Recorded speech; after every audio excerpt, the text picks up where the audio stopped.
Salut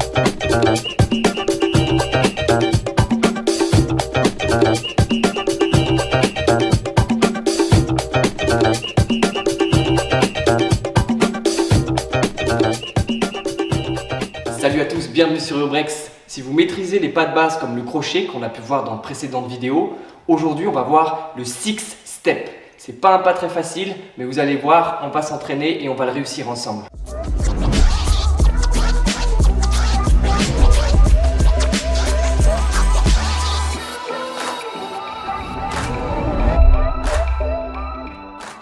Avant de commencer, je vous invite vraiment à maîtriser parfaitement ce mouvement, le crochet. On l'avait vu dans une précédente vidéo, il faut le maîtriser.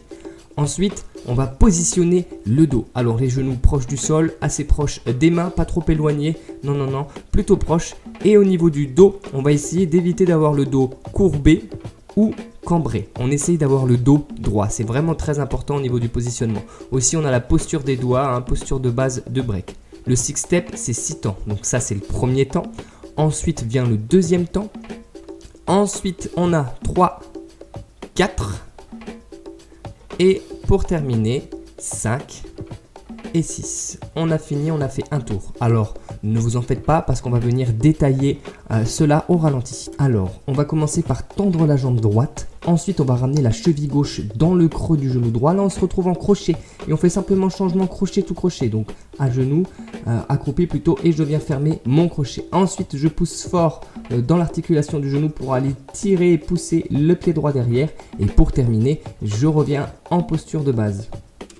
On va également voir le mouvement de l'autre sens pour nos amis les gauchers. Donc pour les gauchers, c'est jambe gauche loin devant tendue, puis cheville droite qui vient dans le genou gauche. On se retrouve donc en crochet gauche. On va aller crochet gauche tout crochet droit tranquillement. Donc c'est ce que je suis en train de faire. Je positionne mon genou droit, je ferme sur la cheville gauche. Ensuite, je pousse très fort avec la pointe de pied droite et je tire la jambe gauche vers l'arrière.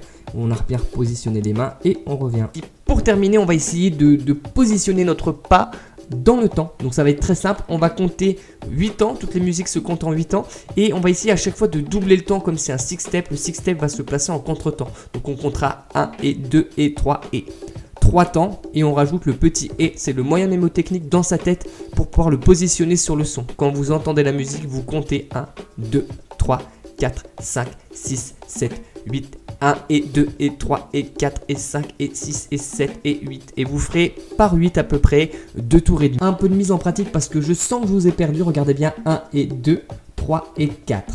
1 et 2, 3 et 4. Une fois qu'on sait faire ça, avec un petit temps de pause entre les deux, il suffira de l'enchaîner 1 et 2 et 3 et 4. Vous allez voir, c'est pas si compliqué. C'était tout pour cette vidéo. J'espère que ça vous a plu, que vous avez appris plein de choses, que vous allez vous mettre au travail et réussir ce six step. On se revoit très vite. Ciao!